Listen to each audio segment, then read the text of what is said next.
na meshi. Kutoka saa jana, saa 5 mpaka saa hii. Na sasa mtoto waambia watoto wako hapa, mtoto wa grade 10. Mtoto wa grade 10. Kai, mtoto nisiana. Oi, mama oi, nisiende leo bwana. Mimi nipewa mtoto wangu. Mimi nipewa mtoto wa grade 10. Hata ana suruali, alitoka na night dress, ana kiatu. Na sasa mnasema watoto wetu hawako hapa. Mimi nipewa mtoto. Kwa nini mnalalisha watoto wa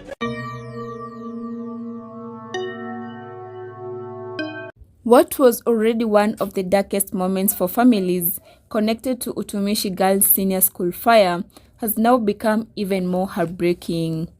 As parents rush to the school and hospital searching for answers about their children, one mother never made it to see her daughter again. Instead, she lost her life in a devastating road accident while desperately trying to reach her injured child. This is a story of unimaginable pain, a family torn apart in a matter of hours, and tragedy that has left Kenyans in tears.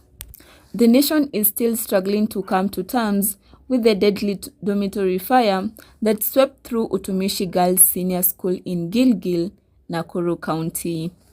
The fire claimed the lives of 16 students and left dozens more nursing injuries.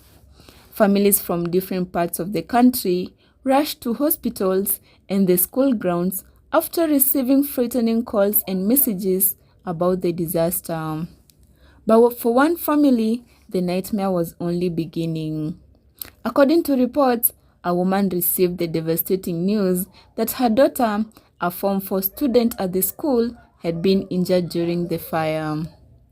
Like any mother would, she immediately set out for Gilgil together with her husband, hoping to reach their daughter, comfort her, and be by her side during the treatment. However, fate had something else planned. As the couple traveled along the Nakuru-Gilgil highway, the vehicle was involved in a horrific crash at Kariandusi. The impact was severe. The mother died on the spot.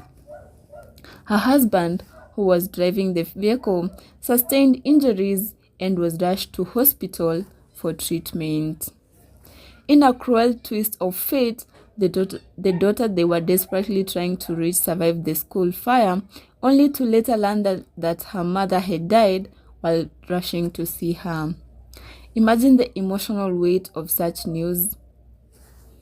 A young girl recovering from injuries sustained in a deadly school fire suddenly finds herself mourning the loss of the very person who was rushing to comfort her. For many Kenyans, this tragedy has become a painful reminder of how fragile life can be. One moment, a family is praying for the recovery of their daughter. The next, they are planning a funeral for her mother. The accident happened just hours after the deadly fire broke out in one of the dormitories at Utumishi Girls Senior School. The inferno spread rapidly through the building, causing panic among students. Survivors have described terrifying moments as smoke filled the dormitory and flames engulfed parts of the structure.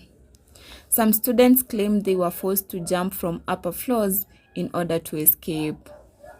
Others alleged that some exits were inaccessible during the chaos.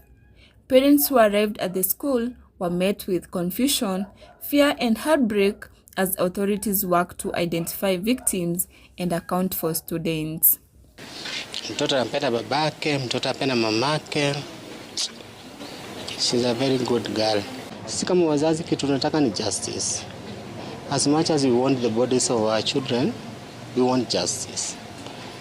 Because justice delayed is justice denied. Na kama hii shule ukweli haitaijulikana, shule zingine zitaendelea kufanya hiyo kitu. Unaona? Na sisi kama wazazi tunataka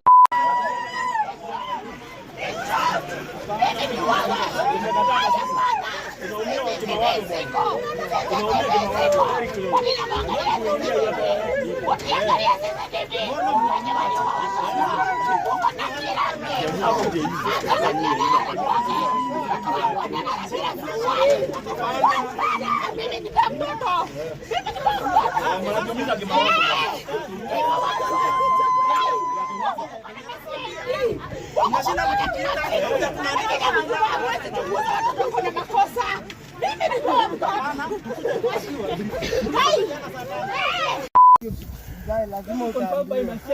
Lazima utaambiwa kuna protocol. Mimi alone mzae. Lazima no. Hapa walai wewe. Unasema nini? Pale chini. Is he alive? I just want just one answer. She's alive or she's dead. Period. Pakisani niambia hivyo. Pia ngula. Sisi bwana. Tangu saa 12 asubuhi. Haujaelewa nini?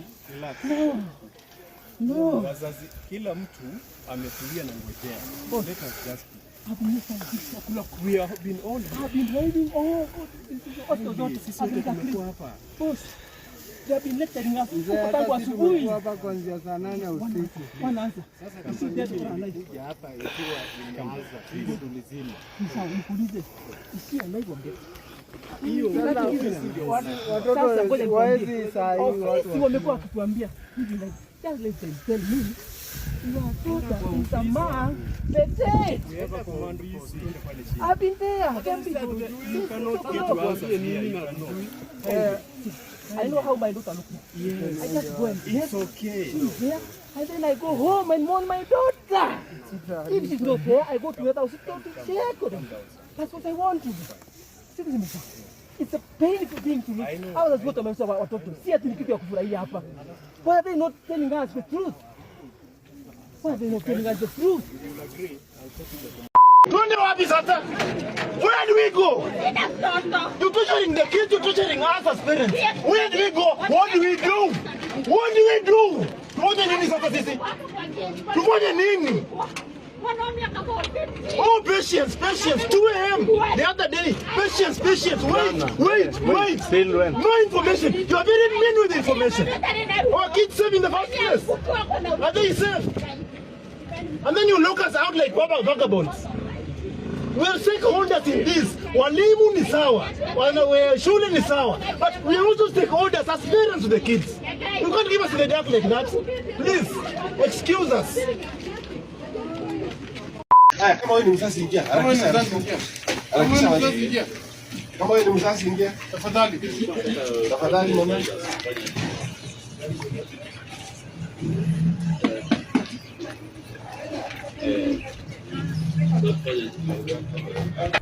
The Ministry of Education later confirmed that 16 students had lost their lives while dozens of others sustained injuries of varying severity.